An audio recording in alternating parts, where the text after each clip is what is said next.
Assalamualaikum semuanya. Apa kabar kalian?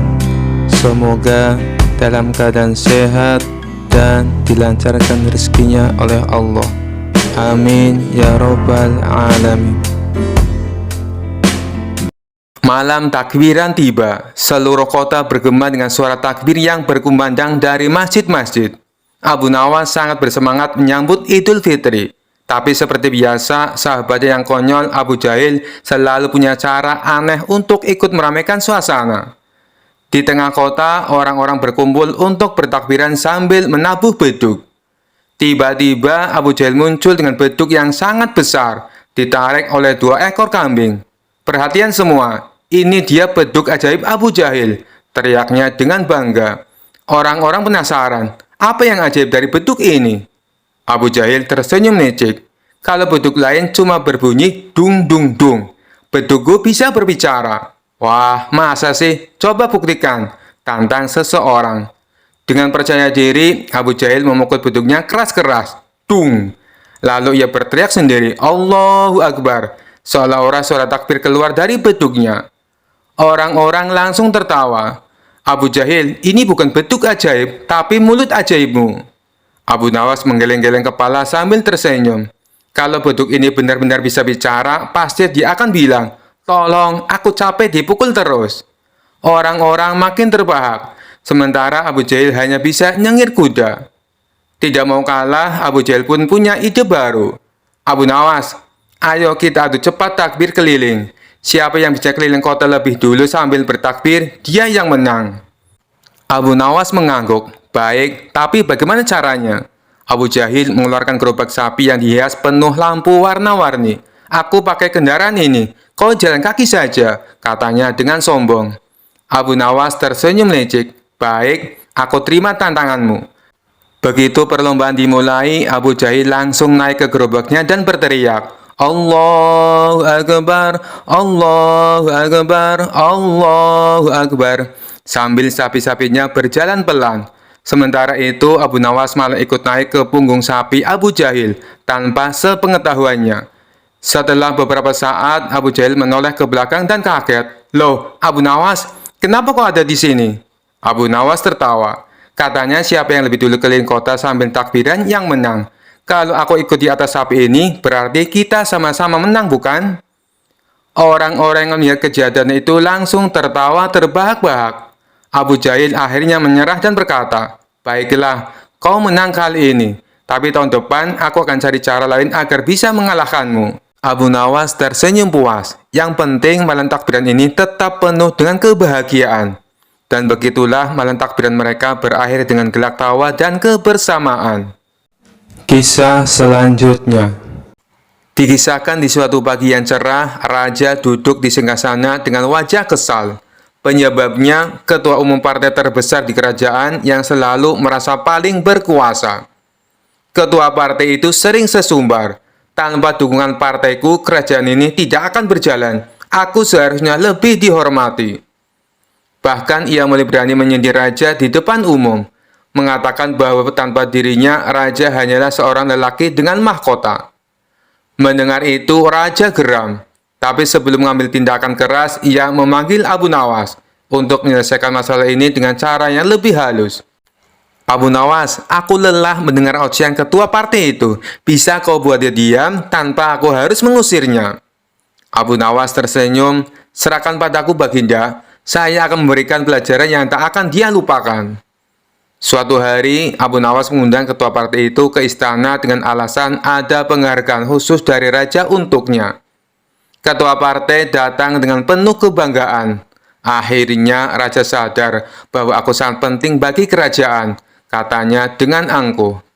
Saat ia tiba, Abu Nawas menyambutnya dengan sebuah kursi besar yang dihiasi emas di tengah aula istana. Silakan duduk, Tuan Ketua. Kursi ini disiapkan khusus untuk Anda, kata Abu Nawas. Ketua partai itu tersenyum lebar dan duduk dengan bangga. Tapi tiba-tiba kursi itu runtuh seketika. Ketua partai jatuh terjerembab ke lantai dengan wajah kaget. Semua yang melihatnya tertawa. Apa-apaan ini Abu Nawas? Teriaknya dengan marah. Abu Nawas tetap tenang dan berkata, oh, maafkan saya Tuan Ketua. kursi ini memang sangat megah, tapi saya lupa satu hal penting. Ketua partai bangkit sambil membersihkan pakaiannya. Apa itu? Abu Nawas tersenyum licik. Kaki kursinya sudah saya lepas sebelumnya. Tanpa kaki, kursi itu tidak bisa berdiri kokoh kan? Ketua partai mulai curiga. Maksudmu apa, Abu Nawas? Abu Nawas berkata lantang. Begitu pula dengan kerajaan. Tanpa rakyat dan raja yang adil, partai Anda tidak lebih dari kursi tanpa kaki. Tidak peduli seberapa megahnya. Kalau tidak punya pijakan yang kuat, pasti jatuh juga. Raja yang menyaksikan langsung tertawa terbahak-bahak. Abu Nawas, kau benar-benar cerdas. Ketua partai itu langsung terdiam, mukanya merah padam. Ia malu bukan main, dan sejak itu ia tak lagi berani menganggap dirinya lebih berkuasa dari sang raja. Kisah selanjutnya. Bulan Ramadan hampir berakhir, dan orang-orang di Baghdad sibuk beribadah, berharap mendapatkan malam Lailatul Qadar. Mereka membaca Al-Quran, berdoa, dan beriktikaf di masjid. Namun di sudut kota, Abu Nawas terlihat santai sekali. Ia justru berjalan-jalan di pasar sambil bersiul riang. Tidak tampak seperti orang yang sedang berburu Lailatul Qadar. Seorang temannya bertanya, "Wahai Abu Nawas, mengapa kau tidak sibuk mencari Lailatul Qadar seperti orang-orang lain?" Abu Nawas tersenyum licik dan menjawab, "Kenapa harus mencari sesuatu yang pasti datang? Lailatul Qadar itu lebih baik dari 1000 bulan, bukan? Nah, aku hanya tinggal menunggu malam itu datang kepadaku." Kabar tentang tingkah Abu Nawas ini sampai ke telinga Raja Harun al-Rasyid. Merasa penasaran, Raja pun memanggilnya ke istana. "Abu Nawas, semua orang beribadah sungguh-sungguh untuk mendapatkan Lailatul Qadar, tapi kau malah santai. Apa kau tidak ingin mendapat keberkahan 1000 bulan?" tanya sang Raja. Abu Nawas tersenyum dan menjawab, "Tentu saja hamba ingin mendapatkannya, Baginda, tapi hamba punya cara sendiri." Raja terkejut. "Apa maksudmu?" Abu Nawas menjelaskan dengan gaya khasnya. "Begini, Baginda, orang-orang sibuk mencari Lailatul Qadar dengan ibadah di masjid sepanjang malam. Tapi siapa yang menjamin bahwa mereka benar-benar mendapatkannya? Bisa jadi mereka tertidur saat malam itu datang." Raja mulai tertawa kecil, tapi Abu Nawas belum selesai. "Jadi hamba berpikir cerdik. Jika malam Lailatul Qadar itu datang dengan sendirinya dan membawa keberkahan, lebih baik hamba tidur di rumah dengan pintu dan jendela terbuka. Dengan begitu, kalau malam itu datang, dia tidak perlu mencari-cari hamba, cukup langsung masuk saja." Raja pun tertawa terbahak-bahak sampai hampir terjatuh dari singgasananya. Para menteri dan pengawal pun ikut tertawa sampai wajah mereka memerah. "Abu Nawas, kau memang orang paling cetek dan paling lucu di seluruh Baghdad. Tapi ingat, jika kau tidur sepanjang malam, jangan salahkan aku kalau keberkahan Lailatul Qadar malah mampir ke rumah orang lain," kata Raja sambil terus tertawa. Dan sejak hari itu, Abu Nawas terkenal sebagai orang yang paling santai dalam mencari malam Lailatul Qadar, tapi tetap mendapatkan berkah dengan cara yang hanya dia sendiri yang tahu. Kisah selanjutnya. Dikisahkan suatu hari Abu Nawas sedang duduk santai di bawah pohon sambil menikmati segelas teh. Tiba-tiba seorang pemuda berlari ke arahnya dengan nafas tersengal-sengal. "Abu Nawas, lari, cepat lari!" teriak pemuda itu. Abu Nawas terkejut. "Lari? Kenapa kau harus lari? Aku tidak mencuri, tidak berhutang, dan tidak mengejek istri raja hari ini." Pemuda itu menjelaskan, "Kau difitnah, Abu Nawas. Ada orang yang mengatakan kau mencuri emas dari rumah saudagar kaya. Sekarang para penjaga istana sedang mencarimu." Mendengar itu, Abu Nawas langsung berdiri dan lari sekencang-kencangnya. Para penjaga istana melihat Abu Nawas berlari dan langsung berteriak, "Itu dia, tangkap Abu Nawas!" Abu Nawas terus berlari melewati pasar. Ia melompati keranjang buah, menyelinap di antara unta, bahkan pura-pura menjadi patung di depan toko sembako. Namun para penjaga tetap mengejarnya. Dalam keadaan panik, Abu Nawas melihat sebuah masjid dan langsung masuk ke dalam. Ia duduk bersila dengan khusyuk seolah sedang berdoa. Saat para penjaga masuk, mereka melihat Abu Nawas dengan tenang dan bertanya, "Hei, kau melihat Abu Nawas?" Abu Nawas membuka matanya perlahan dan berkata, "Kalian mencari siapa?" "Abu Nawas, dia lari dari fitnah," jawab mereka. Abu Nawas tersenyum santai dan berkata, Oh, kalau begitu kalian salah tempat. Abu Nawas tidak lari dari fitnah. Justru fitnah yang sedang berlari mengejar Abu Nawas. Para penjaga kebingungan, saling pandang, dan akhirnya garuk-garuk kepala. Karena tidak ingin mengganggu orang yang sedang beribadah, mereka pun akhirnya pergi. Setelah mereka pergi, Abu Nawas menghela nafas lega, lalu berbisik, "Kadang-kadang untuk lolos dari fitnah, kita hanya perlu lebih cerdik dari yang memfitnah." Ia pun keluar dari masjid dengan senyum kemenangan. Sementara para penjaga masih sibuk mencari orang yang mereka kejar, yang ternyata sudah duduk santai di warung teh lagi. Kisah selanjutnya. Dikisahkan suatu hari, Raja Harun al-Rasyid sangat marah. Ia baru saja mendapat laporan bahwa salah satu menterinya melakukan korupsi dalam distribusi BBM. Harga minyak di kerajaan melonjak tinggi. Rakyat mengeluh dan sang raja merasa dihianati. "Aku tidak bisa membiarkan ini terjadi," seru raja sambil menghentakkan kaki. "Aku butuh seseorang yang bisa memberi solusi terbaik. Panggil Abu Nawas segera." Tak lama kemudian, Abu Nawas pun datang menghadap. Ia melihat wajah raja yang merah padam karena marah. "Wahai Baginda, mengapa wajah Baginda seperti kepiting direbus?" tanya Abu Nawas dengan polos. "Abu Nawas, ini bukan saatnya bercanda," bentak sang raja. "Menteriku korupsi BBM, harga minyak melonjak, rakyat menderita. Aku ingin tahu bagaimana cara terbaik menghukum si menteri ini." Abu Nawas mengelus jenggotnya sejenak lalu berkata, "Baginda, menurut hamba menteri ini harus dihukum sesuai perbuatannya." "Tentu saja, tapi bagaimana caranya?" tanya sang raja. Abu Nawas tersenyum licik. "Baginda, karena dia telah korupsi BBM, maka hukumannya adalah hidup sesuai kondisi rakyat. Jangan beri dia kendaraan kuda kerajaan. Biarkan dia berjalan kaki kemanapun." Raja mulai tertarik. Lalu lanjut Abu Nawas, "Karena dia menyebabkan harga minyak naik, jangan beri dia makanan yang digoreng atau dimasak dengan minyak. Biarkan dia hanya makan makanan rebus dan mentah selama setahun." Menteri yang korup itu langsung pucat pasi. Ia mencoba membela diri. "Ampun Baginda, hukuman ini terlalu berat. Lebih baik saya dikurung di penjara saja." Abu Nawas tertawa.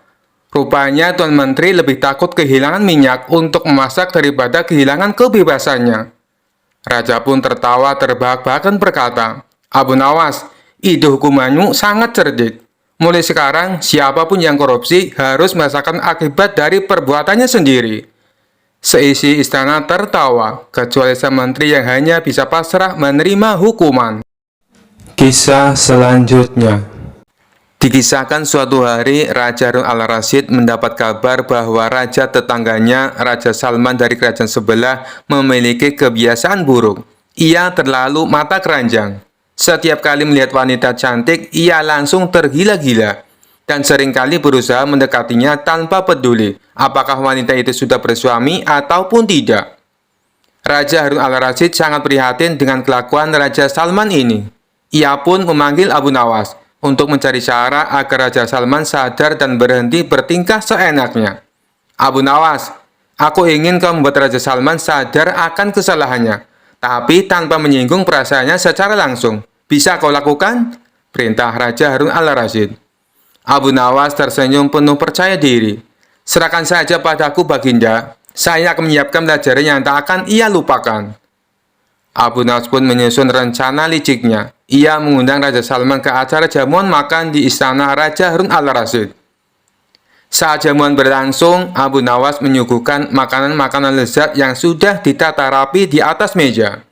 Namun, ada satu makanan yang paling menarik perhatian, sebuah hidangan daging panggang yang sangat harum dan menggiurkan. Ketika Raja Salman hendak mengambil daging itu, Abu Nawas dengan cepat menahannya. "Mohon maaf Baginda Salman, tetapi daging ini tidak boleh dimakan," kata Abu Nawas dengan serius. Raja Salman terkejut. "Kenapa tidak boleh? Bukankah ini untuk tamu kehormatan?" Abu Nawas mengangguk. "Benar Baginda, tapi daging ini sudah menjadi milik seseorang sebelum Baginda datang. Akan sangat tidak sopan jika Baginda mengambil sesuatu yang bukan milik Baginda." Raja Salman mengerutkan dahi. "Lalu mengapa diletakkan di atas meja kalau tidak boleh dimakan?"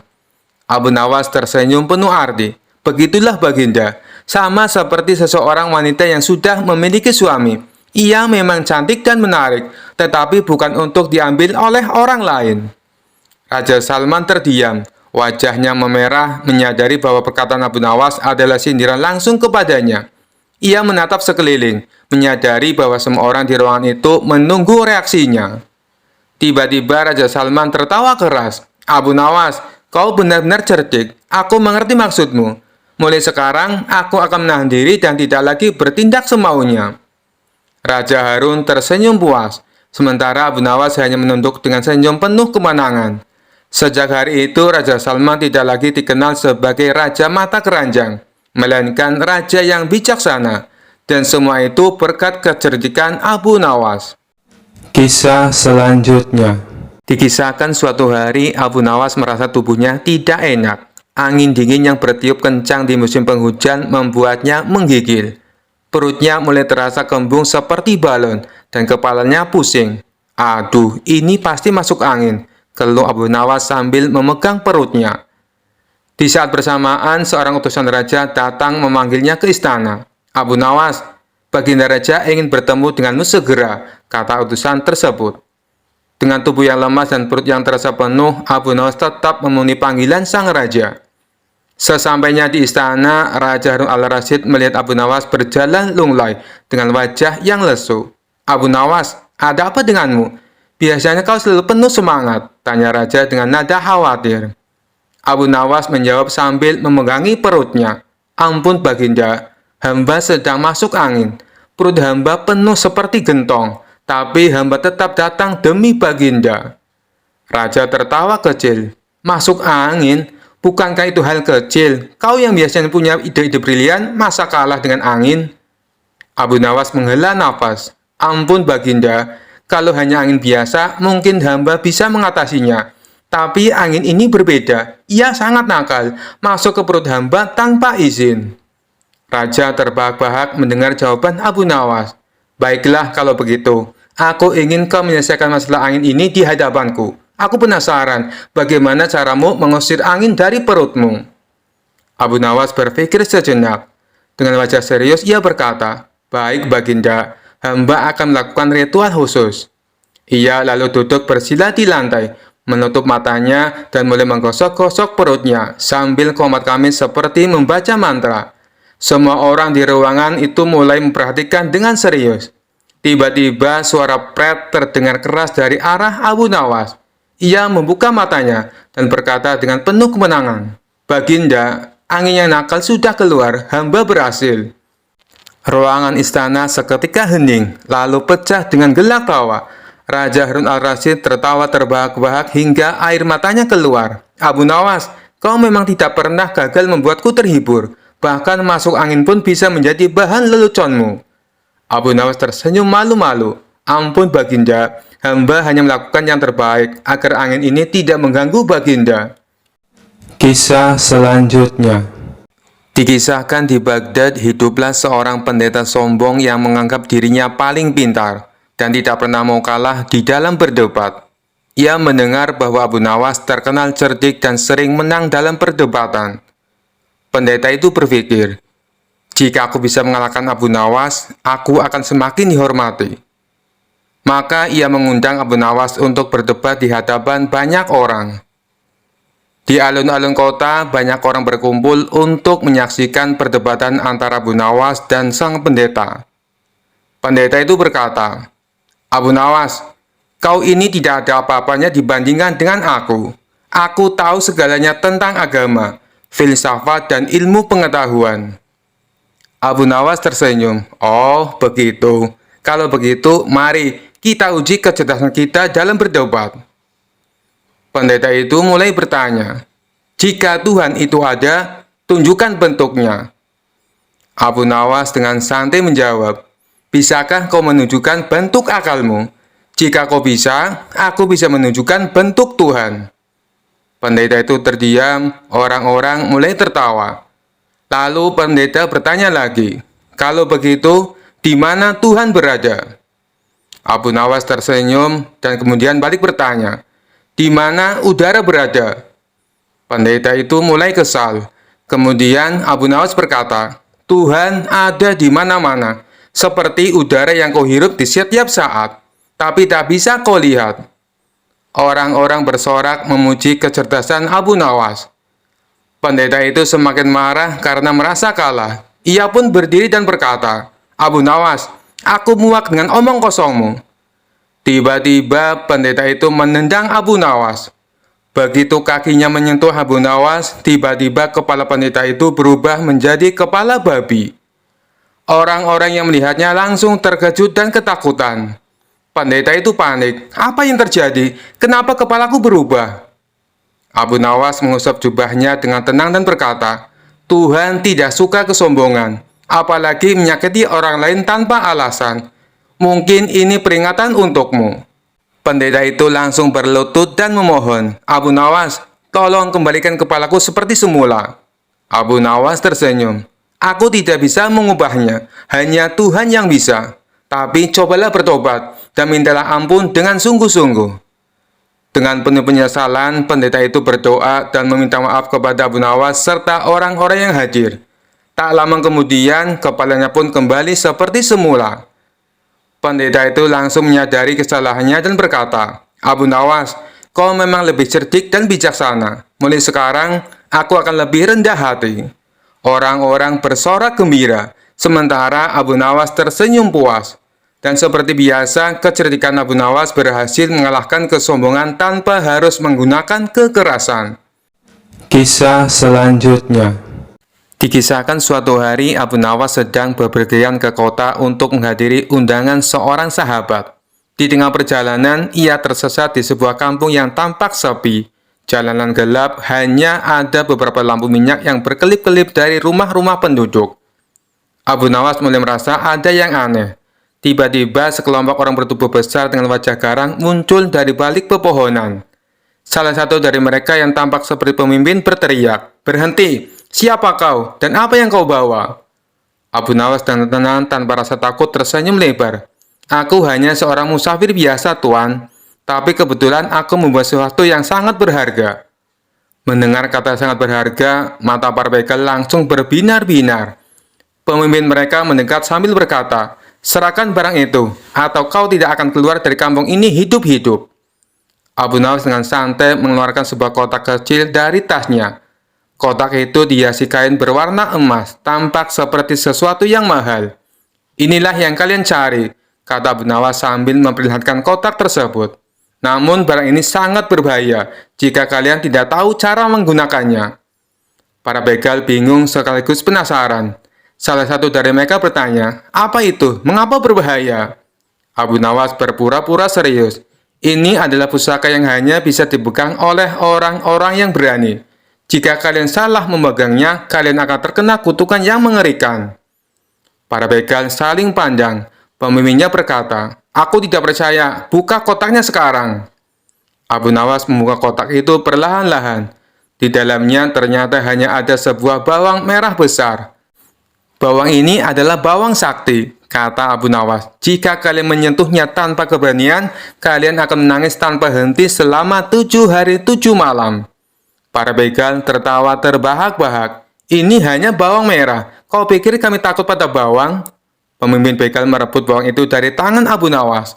Begitu ia menyentuh bawang tersebut, Abu Nawas berteriak, "Kutukan dimulai!" Tentu saja karena itu bawang merah, mata pemimpin begal langsung terasa pedih. Ia mulai menangis bukan karena takut, tapi karena efek bawang tersebut. Melihat pemimpin mereka menangis, para begal lainnya menjadi panik. Sambil menangis, pemimpin begal berteriak, "Apa yang kau lakukan padaku, musafir licik?"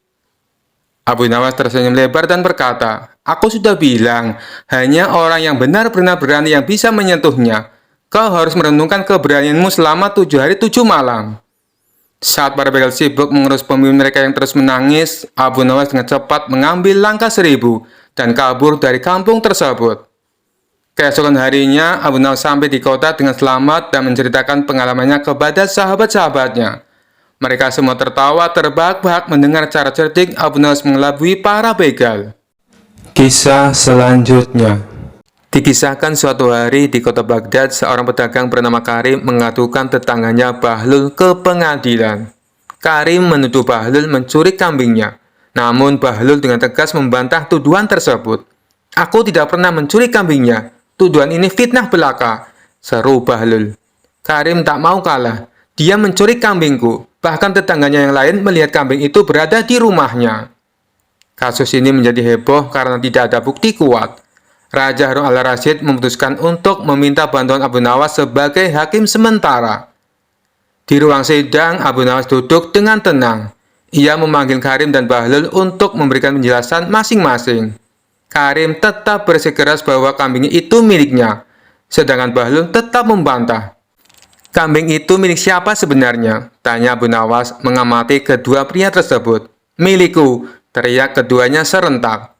Abu Nawas mengelus jenggotnya berpikir, lalu dengan wajah serius ia berkata, "Baiklah, jika kita tidak bisa memutuskan berdasarkan kata-kata kalian, maka biarkan kambing itu menjadi saksinya."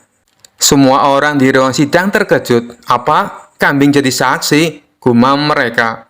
Abu Nawas meminta kambing yang diperebutkan itu dibawa ke ruang sidang. Seekor kambing gemuk yang mengembik terus dibawa masuk. Dengan wajah tenang, Abu Nawas pun berkata, "Kambing ini pasti tahu siapa pemiliknya. Aku akan membuktikannya." Ia lalu meminta Karim dan Bahlul berdiri berjauhan. "Sekarang, aku ingin kalian memanggil kambing ini.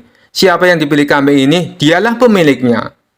Karim mulai memanggil kambing itu. "Sini kambingku sayang, ayo datang ke tuanmu."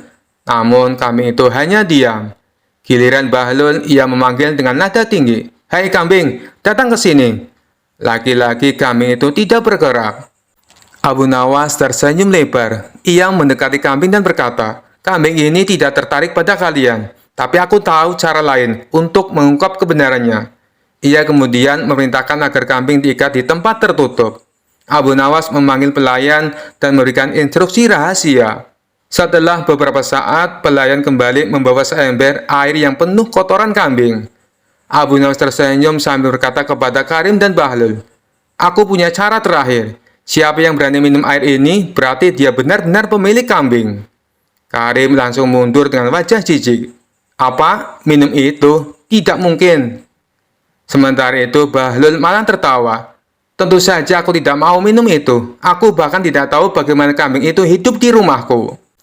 Abu Nawas tersenyum puas. Akhirnya terungkap. Jika kau pemilik kambing sejati, kau pasti peduli dan rela melakukan apapun demi hewanmu. Karena kalian berdua menolak, aku tahu kambing ini bukan milik salah satu dari kalian. Abu Nawas memutuskan kambing itu diserahkan ke raja sebagai hadiah karena kedua pihak tidak dapat membuktikan kepemilikannya. Semua orang tertawa mendengar putusan tersebut. Sementara Karim dan Bahlul hanya bisa saling melirik malu. Kisah selanjutnya. Dikisahkan suatu malam saat sedang berjalan di hutan, Abu Nawas tersandung sesuatu. Ia melihat sebuah kendi tua dan berdebu di tanah. Karena penasaran, ia mengambilnya dan membersihkan debunya. Tiba-tiba dari dalam kendi keluar asap tebal. Lalu muncul sosok jin besar dan menyeramkan. "Terima kasih telah membebaskanku, wahai manusia. Aku adalah jin yang sudah terkurung di dalam kendi ini selama ratusan tahun. Sebagai balasannya, aku akan mengabulkan 3 permintaanmu," kata jin dengan suara menggelegar. Abu Nawas mengelus janggutnya dan tersenyum lecek. "Baiklah jin, permintaan pertamaku adalah, aku ingin kau menangis." Jin terkejut. "Apa? Kenapa kau ingin aku menangis? Aku ini jin perkasa, aku tidak menangis." "Pokoknya itu permintaanku," kata Abu Nawas tegas. Jin mulai berpikir keras. Ia mencoba mengenang masa lalunya yang sedih, tapi tetap saja tidak bisa menangis. Abu Nawas mendekatinya dan berkata, "Baiklah, kalau kau tidak bisa menangis dengan cara biasa, aku akan membantumu." Abu Nawas lalu berdiri di depan jin dan mulai bercerita. Dulu, ada seorang jin yang terkurung di dalam kendi selama ratusan tahun.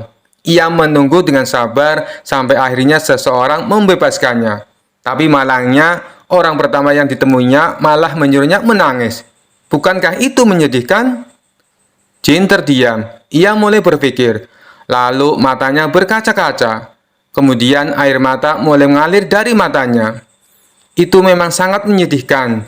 Jin pun menangis terseduh-seduh. Abu Nawas tertawa puas. Bagus, sekarang aku akan menyampaikan permintaan keduaku. Jin yang masih terisak bertanya, apalagi permintaanmu? Aku ingin kau tertawa, kata Abu Nawas. Hah? Aku baru saja menangis. Sekarang kau menyuruhku tertawa? Itu tidak mungkin, kata Jin sambil mengusap air matanya. Oh, sangat mungkin, kata Abu Nawas. Karena baru saja aku menyuruh jinnya perkasa menangis, dan dia benar-benar menangis. Bukankah itu sangat lucu? Jin terdiam, lalu berpikir. Tiba-tiba ia tertawa terbahak-bahak. Benar juga, aku jin perkasa, tapi bisa dibuat menangis hanya karena cerita bodoh. Abu Nawas tersenyum puas. Nah, sekarang aku akan menyampaikan permintaan ketigaku. Jin masih tertawa. Apa permintaanmu yang terakhir? Abu Nawas mendekati Jin dan berbisik, aku ingin kau kembali masuk ke dalam kendi. Jin langsung berhenti tertawa. Hah? Tidak, aku baru saja keluar setelah ratusan tahun terkurung. Tapi itu permintaanku, dan kau harus menepatinya, kata Abu Nawas. Jin pun menangis lagi, lalu dengan terpaksa masuk kembali ke dalam kendi. Sebelum menutup kendi itu, Abu Nawas tersenyum dan berkata, terima kasih sudah mengabulkan semua permintaanku. Sampai jumpa ratusan tahun lagi. Lalu ia menutup kendi dan menguburnya kembali ke tanah. Sementara itu di dalam kendi, Jin menangis sambil tertawa, bingung dengan kejahilan Abu Nawas. Kisah selanjutnya. Dikisahkan suatu hari di negeri tempat Abu Nawas tinggal, datanglah seorang ulama asing yang mengaku memiliki karomah luar biasa. Ia berkata kepada orang-orang bahwa ia bisa berjalan-jalan ke surga kapan saja. Banyak warga desa yang percaya, karena ucapan ulama itu terdengar meyakinkan. Dan ia sering memberi ceramah panjang lebar tentang apa saja yang dilihatnya di surga. Di surga itu buahnya segar-segar dan harum. Airnya jernih seperti kristal. Saya sudah sering ke sana, katanya dengan bangga. Warga pun terkagum-kagum dan mulai memberikan banyak hadiah kepada ulama tersebut sebagai bentuk penghormatan. Mendengar berita itu, Abu Nawas merasa ini tidak masuk akal. Ia pun memutuskan untuk menguji kebenaran perkataan ulama tersebut. Pada suatu sore, Abu Nawas datang ke tempat ulama tersebut yang sedang berceramah. Setelah ulama selesai berbicara, Abu Nawas berdiri dan berkata, wahai Tuan Ulama, kami semua sangat kagum mendengar cerita-ceritamu tentang surga. Namun, aku ingin mengajukan satu permintaan kecil. Ulama itu tersenyum angkuh. Silahkan Abu Nawas, permintaan apa yang kau ajukan? Abu Nawas menjawab dengan santai. Karena kau bisa pergi ke surga kapan saja, bisakah kau menitipkan sepotong roti ini kepada nenekku yang sudah meninggal? Aku sangat merindukannya. Ulama itu tampak terkejut mendengar permintaan Abu Nawas. Namun karena sudah terlanjur sombong di hadapan warga, ia tidak bisa menolak. Tentu saja, berikan rotimu. Aku akan menitipkannya kepada nenekmu saat aku pergi ke surga nanti malam. Jawab ulama itu dengan ragu. Abu Nawas menyerahkan sepotong roti dan berkata, baiklah Tuan Ulama, aku akan datang besok pagi untuk mengambil jawaban dari nenekku. Tolong sampaikan padanya. Aku ingin tahu apakah rotinya enak. Warga yang mendengar permintaan itu mulai tertawa kecil karena merasa ada yang aneh. Ulama tersebut semakin terpojok. Malam harinya ia merasa gelisah karena jelas ia tidak mungkin bisa benar-benar pergi ke surga. Keesokan paginya, Abu Nawas datang menemui ulama itu bersama para warga. Bagaimana Tuan Ulama? Apakah nenekku menerima roti yang kutitipkan? Tanya Abu Nawas dengan wajah polos. Ulama itu tampak pucat. Ia kebingungan harus menjawab apa. Akhirnya ia berusaha mengelak. Aduh Abu Nawas, maaf sekali. Tadi malam pintu surga sedang ditutup untuk perbaikan. Aku tidak sempat bertemu nenekmu. Mendengar jawaban itu, Abu Nawas tertawa terbahak-bahak. Wah, luar biasa sekali. Ternyata surga juga butuh renovasi. Mungkin karena sering kau kunjungi, pintunya jadi rusak. Warga yang mendengar itu tertawa terbahak-bahak. Ulama itu merasa sangat malu. Dan sejak itu, ia tidak pernah lagi mengaku-ngaku bisa jalan-jalan ke surga. Kisah selanjutnya. Dikisahkan di kota Baghdad ada seorang pria licik dan tamak bernama Abu Jahil. Meskipun namanya mirip dengan tokoh zaman dahulu, kelakuannya lebih parah. Ia selalu iri dengan kecerdikan Abu Nawas dan ingin menyingkirkannya. Suatu hari, Abu Jahil mendengar kabar bahwa ada seorang dukun sakti yang bisa membuat seseorang menjadi kaya raya, dengan syarat harus memberikan tumbal manusia cerdik. Siapa orang paling cerdik di Baghdad? Tentu saja Abu Nawas, pikir Abu Jahil sambil tertawa jahat. Ia pun segera menemui dukun tersebut. Abu Jahil mendekati Abu Nawas dengan wajah penuh senyum palsu. "Sahabatku Abu Nawas, aku ingin berbagi keberuntungan. Aku menemukan sebuah gua berisi harta karun, tapi aku butuh bantuanmu untuk membawanya." Abu Nawas yang sudah terbiasa dengan tipu daya merasa curiga, namun ia tetap pura-pura tertarik. "Wah, tentu saja aku suka harta karun. Ayo kita pergi," katanya sambil tersenyum. Mereka pun berangkat ke dalam hutan, menuju gua yang sudah disiapkan oleh Abu Jahil dan si dukun. Begitu Abu Nawas masuk ke dalam gua, tiba-tiba pintu gua ditutup dengan batu besar. Dari luar, Abu Jahil berteriak, "Tinggallah di situ Abu Nawas. Sebentar lagi kau akan menjadi tumbal pesugihan, dan aku akan jadi orang terkaya di Baghdad."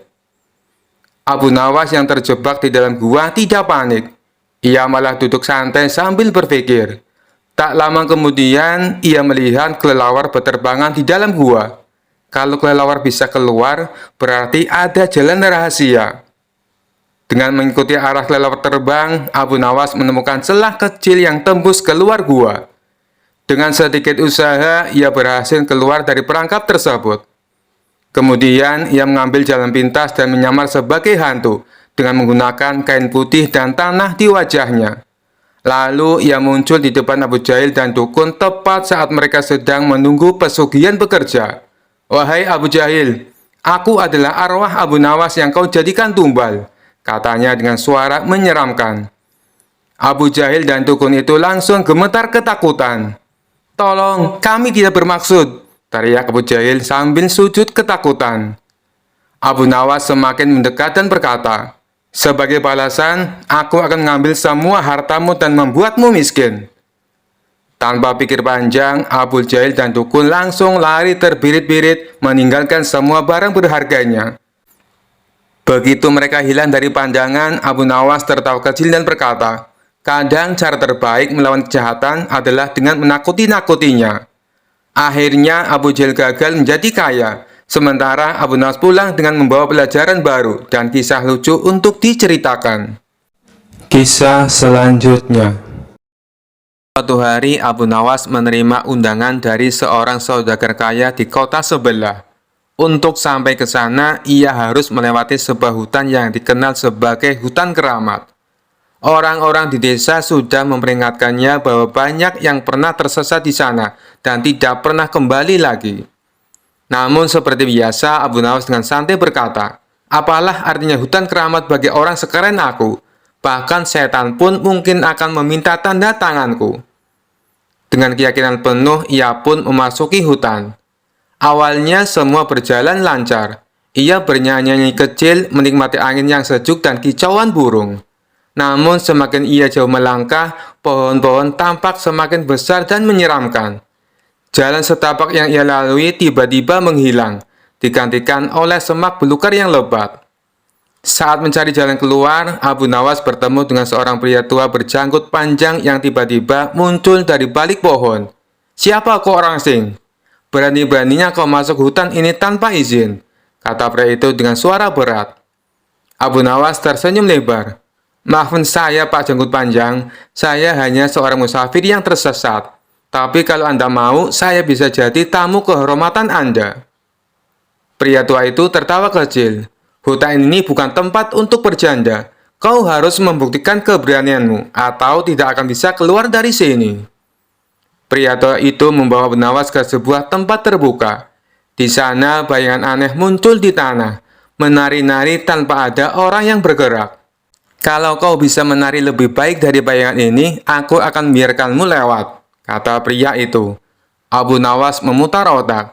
Ia lalu mengeluarkan sehelai kain dari kantongnya dan mulai menari sambil melambaikan kain itu. Gerakannya sangat aneh, seperti ikan yang melompat dari air. Pria tua itu heran. Apa yang kau lakukan? Itu bukan menari, itu seperti kau sedang kesurupan. Abu Nawas tertawa. Ini seni kontemporer, Pak Tua. Kalau bayangan itu bisa menari bebas, kenapa saya tidak?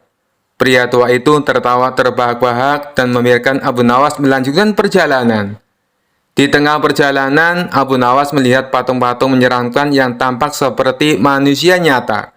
Pria tua itu berkata, salah satu dari mereka adalah manusia hidup yang terjebak kutukan. Temukan dia jika kau ingin keluar. Abu Nawas mendekati setiap patung dan berkata, hei, siapa yang ingin bebas? Angkat tangan sekarang juga. Semua patung diam, kecuali satu yang refleks mengangkat tangannya. Ternyata dia adalah manusia yang terkutuk. Abu Nawas tertawa. Lihat, saya bahkan bisa membuat patung angkat tangan. Sekarang, biarkan saya lewat. Pria itu terkejut dengan kecerdikan Abu Nawas dan akhirnya mengizinkannya untuk pergi. Setelah melalui berbagai tantangan, Abu Nawas akhirnya menemukan jalan keluar. Saat tiba di kota, ia menceritakan pengalamannya kepada saudagar dan warga setempat. Jadi, apa pelajaran dari perjalananmu di hutan keramat? Tanya salah satu warga. Abu Nawas tersenyum lebar. Pelajarannya adalah, kalau kau tersesat, bawa otak dan keberanianmu, bukan cuma bekal makanan. Semua orang tertawa dan Abu Nawas pun menikmati jamuan di rumah saudagar dengan penuh kegembiraan. Kisah selanjutnya. Dikisahkan suatu malam, Abu Nawas sedang berjalan sendirian melewati jalan sepi di pinggiran kota. Bulan bersinar terang, tapi suasana tetap mencekam. Tiba-tiba dari balik semak-semak muncul 3 orang perampok bertampang garang dengan golok di tangan. Berhenti! Serahkan semua hartamu atau kau akan menyesal. Teriak salah satu perampok dengan wajah menyeramkan. Abu Nawas tersenyum santai lalu berkata, wah, kalian ini benar-benar perampok? Tentu saja, kami perampok paling kejam dan sadis, kata perampok yang paling besar sambil mengayunkan goloknya. Abu Nawas mengangguk-angguk. Bagus, bagus.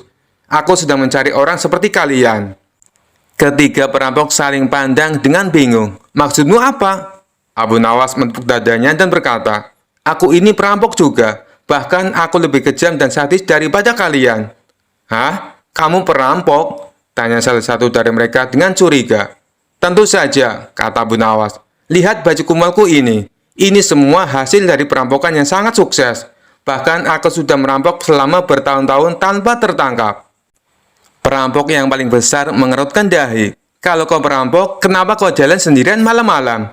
Itulah kehebatanku, jawab Abu Nawas. Aku selalu bekerja sendirian, tak perlu kelompok, tak perlu bagi hasil. Semua hasil rampokan hanya untukku sendiri. Para perampok mulai tertarik.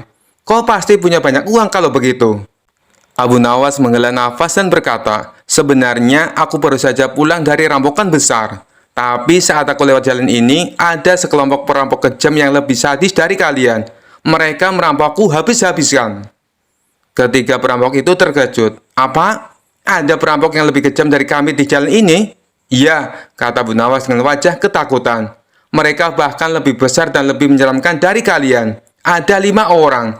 Golok mereka 2 kali lebih besar. Dan mereka bilang mereka sedang mencari perampok kecil yang berkeliaran seperti kita. Para perampok langsung pucat. Apa? Mereka masih di sekitar sini? Abu Nawas mengangguk cepat. Tentu, bahkan aku yakin mereka mengintai kita dari balik semak-semak sekarang. Ketiga perampok langsung panik. Waduh, kita harus pergi dari sini sebelum mereka menemukan kita. Tanpa berpikir panjang, para perampok langsung kabur secepat mungkin, meninggalkan Abu Nawas sendirian. Abu Nawas tersenyum lebar, menepuk jubahnya dan melanjutkan perjalanan sambil bersiul santai.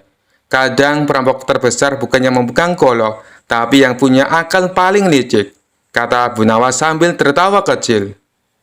Kisah selanjutnya. Dikisahkan pada suatu hari, Raja Harun al-Rasyid mengangkat beberapa gubernur baru untuk mengurus wilayah-wilayah di kerajaannya. Para gubernur ini adalah orang-orang yang merasa sangat pintar dan sering membantah keputusan raja, karena menganggap diri mereka lebih tahu segalanya. Melihat ini, sang raja merasa kesal. Bagaimana mungkin para gubernur ini berani membantahku? Padahal aku yang mengangkat mereka. Aku harus memberi mereka pelajaran, pikirnya. Lalu sang raja memanggil Abu Nawas dan berkata, Abu Nawas, aku ingin kau menguji para gubernur baru ini. Aku ingin melihat apakah mereka benar-benar secerdas yang mereka kira. Abu Nawas tersenyum penuh arti. Baik, Baginda, serahkan urusan ini kepadaku. Keesokan harinya, Abu Nawas mengundang semua gubernur baru ke sebuah perjamuan mewah di istana. Makanan melimpah, minuman segar, dan hiburan menarik membuat para gubernur merasa sangat senang. Namun, di tengah-tengah jamuan, Abu Nawas tiba-tiba berdiri dan berkata, Wahai para gubernur, karena kalian adalah orang-orang terhormat, aku ingin mengajukan sebuah pertanyaan sederhana. Jika kalian bisa menjawabnya dengan benar, kalian akan mendapat hadiah besar dari Baginda Raja. Para gubernur yang sombong itu langsung tertarik. Apa pertanyaannya? Kami pasti bisa menjawabnya, kata salah satu gubernur dengan angkuh. Abu Nawas tersenyum dan berkata, Baiklah, pertanyaannya adalah, siapakah yang lebih penting, raja atau gubernur?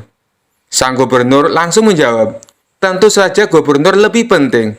Kami yang mengurus rakyat secara langsung, sedangkan raja hanya duduk di istana.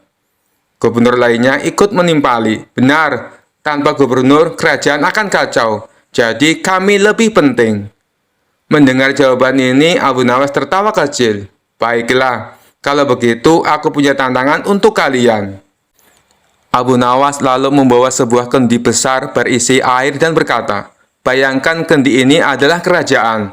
Air di dalamnya adalah rakyat. Dan leher kendi ini adalah sang raja. Nah, kalian para gubernur adalah tutup kendi ini. Para gubernur mengangguk, merasa ini hanyalah perumpamaan biasa. Lalu dengan cepat Abu Nawas mengalihkan kendi itu dan membuka tutupnya. Semua air di dalam kendi langsung tumpah ke tanah. Para gubernur terkejut. Apa maksudnya ini Abu Nawas? Tanya salah satu dari mereka. Abu Nawas tersenyum santai. Lihatlah, saat tutup kendi ini dibuka, airnya langsung keluar dan hilang. Begitu pula dengan kalian. Jika seorang gubernur merasa lebih penting dari raja dan tidak mau tunduk kepadanya, maka seperti air dalam kendi, rakyat pun akan berantakan. Para gubernur terdiam, wajah mereka mulai memerah.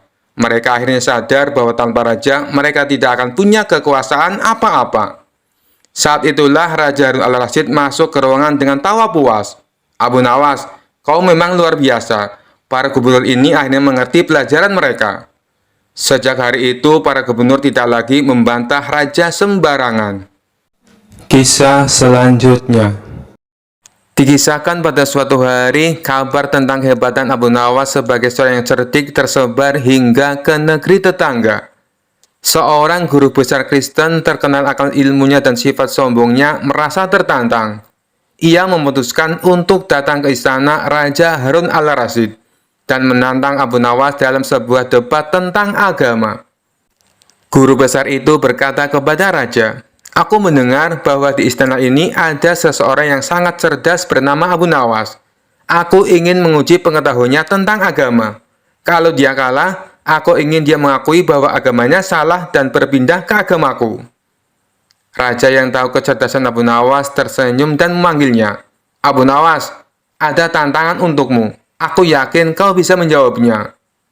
Abu Nawas datang dengan tenang, mengenakan pakaian sederhana.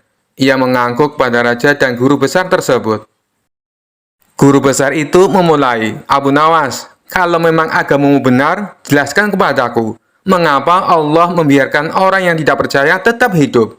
Kalau Allah Maha Kuasa, kenapa tidak melenyapkan orang yang tidak mempercayainya? Abu Nawas tersenyum santai. Wahai guru besar, pertanyaan Anda bagus sekali, tapi izinkan saya bertanya balik. Mengapa Anda membiarkan gulma tumbuh di kebun Anda? Bukankah Anda bisa mencabut semuanya? Guru besar itu terdiam sejenak lalu berkata, Aku membiarkan gulma tumbuh karena aku ingin melihat tanaman yang baik tumbuh lebih kuat dan indah. Abu Nawas mengangguk, itulah jawabannya. Allah membiarkan semua makhluk hidup, baik yang percaya atau tidak, agar orang-orang yang beriman menjadi lebih kuat dalam menghadapi cobaan dan tantangan. Kebaikan akan selalu bersinar di tengah kegelapan. Guru besar itu tersenyum sinis, merasa belum kalah. Ia berkata, "Kalau begitu, jelaskan padaku, mengapa agamamu membutuhkan Nabi Muhammad? Bukankah Tuhan cukup untuk mengajarkan kepada manusia?" Abu Nawas dengan tenang menjawab, "Guru besar, izinkan saya bertanya. Anda adalah guru besar di sini, benar?" "Benar," jawab guru besar itu dengan bangga. "Kalau begitu, kenapa murid-murid Anda membutuhkan buku dan pena? Bukankah Anda cukup untuk mengajarkan mereka?" Guru besar itu terdiam lagi. Abu Nawas melanjutkan, "Nabi Muhammad adalah petunjuk langsung dari Allah, seperti buku pelajaran dari seorang guru besar. Tanpa petunjuk itu, umat manusia akan kebingungan dalam memahami jalan yang benar." Para hadirin mulai tertawa kecil melihat guru besar itu berkeringat. Tapi ia tidak menyerah.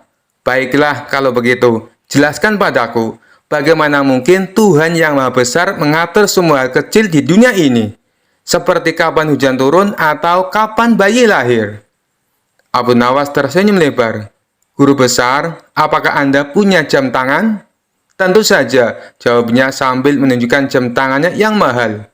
Abu Nawas bertanya lagi, "Jam tangan Anda bisa menunjukkan waktu dengan tepat. Apakah Anda membuatnya sendiri?" "Tidak, ini dibuat oleh pembuat jam." "Dan apakah pembuat jam itu harus datang setiap hari untuk memastikan jam tangan Anda tetap bekerja?" "Tidak, jam ini sudah dirancang untuk bekerja dengan sendirinya." Abu Nawas tersenyum lebih lebar. "Itulah jawaban saya. Allah menciptakan alam semesta dengan kesempurnaan. Dia tidak perlu mengatur setiap detik secara langsung, karena semuanya sudah berjalan sesuai dengan kehendaknya." Guru besar itu terdiam, wajahnya memerah padam. Ia kehabisan akal untuk menjawab. Para hadirin bersorak memuji kecerdasan Abu Nawas. Akhirnya guru besar itu berdiri dan berkata, "Aku mengaku kalah, dan aku melihat kebenaran dalam jawabanmu. Mulai hari ini, aku ingin belajar lebih banyak tentang Islam." Abu Nawas tersenyum rendah hati. "Kebenaran hanya milik Allah. Saya hanya menyampaikan apa yang saya tahu." Raja Harun al-Rasyid tertawa terbahak-bahak. "Abu Nawas, kau selalu tahu cara mengalahkan kesombongan dengan kebijaksanaan. Kau memang tak tergantikan." Kisah selanjutnya. Dikisahkan pada suatu hari, seorang Yahudi kaya di kota Baghdad merasa iri dengan kepopuleran Abu Nawas yang dikenal cerdas dan dihormati banyak masyarakat. Ia pun berniat menjebak Abu Nawas agar terperangkap dalam aib besar dan dipermalukan di depan Raja Harun al-Rasyid. Yahudi itu mengundang Abu Nawas ke rumahnya dengan alasan ingin berdiskusi tentang ilmu pengetahuan. Abu Nawas yang selalu bersikap ramah kepada siapa saja menerima undangan itu tanpa curiga. Saat tiba di rumah Yahudi tersebut, Abu Nawas disuguhi makanan dan minuman yang mewah. Namun ada satu minuman yang tampak mencurigakan bagi Abu Nawas, sebuah gelas berisi cairan merah. "Abu Nawas," kata Yahudi itu dengan senyum lecek, "minuman ini adalah sari buah anggur yang sangat langka. Hanya orang-orang istimewa yang bisa mencicipinya. Silakan minumlah." Abu Nawas melirik gelas itu dengan tatapan tajam. Ia tahu betul bahwa itu bukan sekedar sari buah, melainkan arak. Namun ia tidak ingin langsung menolak, karena bisa jadi itu adalah jebakan untuk memfitnahnya. "Ampun Tuan," kata Abu Nawas dengan nada polos, "minuman ini memang terlihat lezat. Tapi bolehkah aku bertanya, apakah ini halal untuk diminum oleh seorang muslim seperti aku?" Yahudi itu berpura-pura terkejut. "Tentu saja halal. Ini hanya sari buah anggur biasa. Tidak ada yang haram di dalamnya."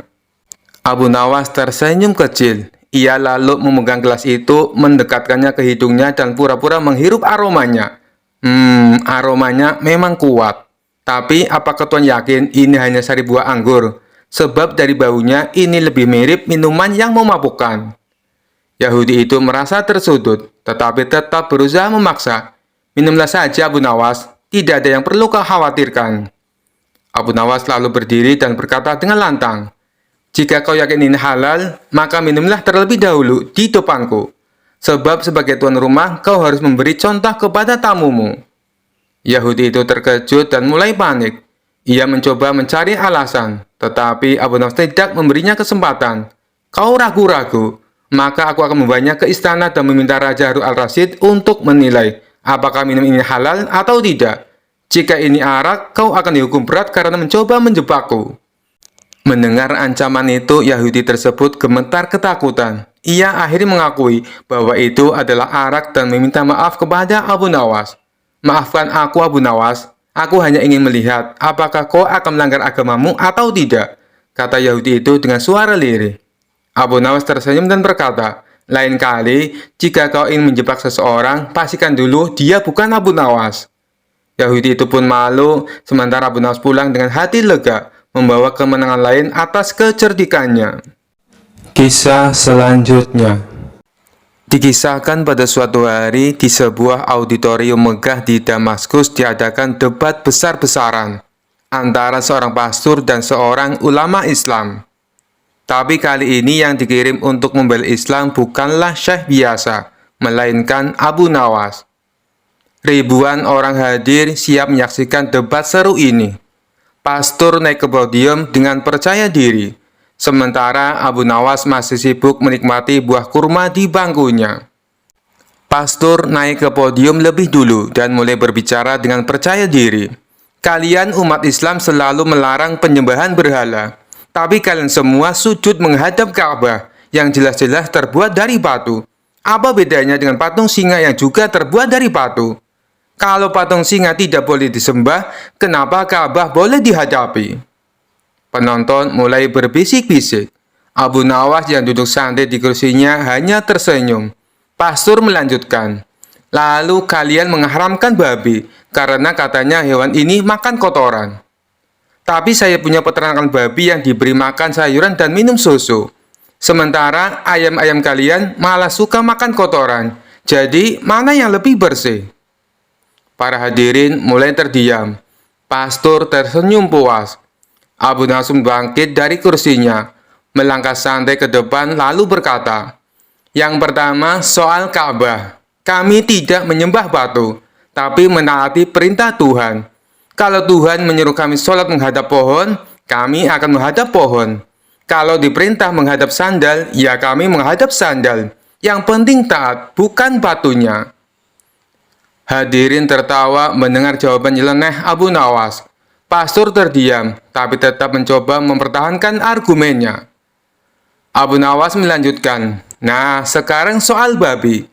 Tadi Anda bilang babi itu bersih karena makan sayuran. Baiklah, saya beri contoh mudah. Kalau Anda punya anjing, lalu Anda kasih makan kue setiap hari, apakah anjing itu berubah jadi kelinci? Tidak kan? Tetap anjing." Seluruh auditorium meledak dalam tawa. Pastor mulai gelisah, tapi Abu Nawas belum selesai. "Sekarang saya beri eksperimen sederhana.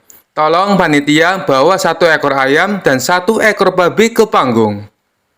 Seekor ayam dan seekor babi dinaikkan ke panggung. Abu Nawas berkata, "Perhatikan baik-baik. Kalau 2 ayam jantan bertemu, mereka akan bertarung untuk mendapatkan betina.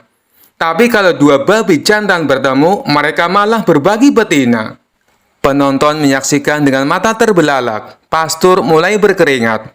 Abu Nawas melanjutkan dengan wajah serius, "Dalam Islam, kita punya aturan menjaga kehormatan. Istri hanya untuk suaminya, bukan untuk dibagi-bagi seperti babi. Maka dari itu, babi diharamkan, bukan cuma karena makanannya, tapi juga kelakuannya." Auditorium langsung bergemuruh. Pastor tak bisa menjawab, hanya bisa menunduk dan buru-buru turun dari podium. Sementara itu Abu Nawas tersenyum puas dan berkata, "Jadi siapa yang mau ikut makan ayam setelah ini?" Tawa pun pecah. Abu Nawas kembali ke Baghdad dengan kemenangan gemilang. Kisah selanjutnya dikisahkan suatu hari raja ingin menguji kecerdasan Abu Nawas dengan cara yang berbeda. Ia memanggil seorang cendekiawan kerajaan yang terkenal sebagai orang paling pintar di istana. "Hari ini aku ingin melihat siapa yang lebih cerdas. Abu Nawas, kau akan berdebat dengan Guru Iskandar, orang paling pintar di istana," kata raja dengan penuh semangat. Para menteri dan penasihat istana langsung bersorak. Mereka yakin kali ini Abu Nawas akan kalah telak. Namun Abu Nawas tetap tenang dan tersenyum. "Baik, Baginda, hamba siap." Debat pun dimulai. Raja memberi aturan bahwa mereka hanya boleh menjawab dengan ya atau tidak. Guru Iskandar membuka perdebatan dengan percaya diri. "Abu Nawas, apakah kau masih bodoh seperti dulu?" tanyanya sambil tersenyum sinis. Abu Nawas tersenyum santai. Jika ia menjawab iya, berarti ia mengaku bodoh. Jika ia menjawab tidak, itu berarti dulu ia memang bodoh. Tanpa ragu, Abu Nawas menjawab, "Bagaimana menurut Anda?" Guru Iskandar terkejut. Ia berpikir sejenak lalu melanjutkan, "Abu Nawas, apakah kau pernah melakukan kesalahan dalam hidupmu?" Abu Nawas kembali tersenyum. "Bukankah setiap manusia pernah melakukan kesalahan, termasuk Anda?" Guru Iskandar mulai berkeringat. Para penonton mulai berbisik-bisik, kagum dengan cara Abu Nawas menghindari jebakan pertanyaan. Lalu Abu Nawas balik bertanya, "Guru Iskandar, apakah Anda sudah berhenti menjadi orang bodoh?" Guru Iskandar kaget. Jika ia menjawab iya, berarti ia mengakui pernah bodoh. Jika ia menjawab tidak, berarti ia masih bodoh. Seisi istana terdiam menunggu jawabannya. Guru Iskandar bingung dan akhirnya berkata, "Ini pertanyaan yang sulit." Abu Nawas tersenyum lebar. "Kalau pertanyaan hamba sulit, berarti hamba lebih pintar, bukan?" Raja dan seluruh hadirin tertawa terbahak-bahak. "Abu Nawas, kau memang tak terkalahkan dalam kecerdikan," kata Raja sambil mengusap perutnya yang sakit karena terlalu banyak tertawa. Guru Iskandar hanya bisa menghela nafas, menyadari bahwa ia telah kalah dalam debat tergokil sepanjang sejarah istana. Sekian dulu perjumpaan kita kali ini. Sampai bertemu lagi di kisah-kisah selanjutnya. Terima kasih yang sudah subscribe dan setia menonton channel ini. Wassalamualaikum warahmatullahi wabarakatuh.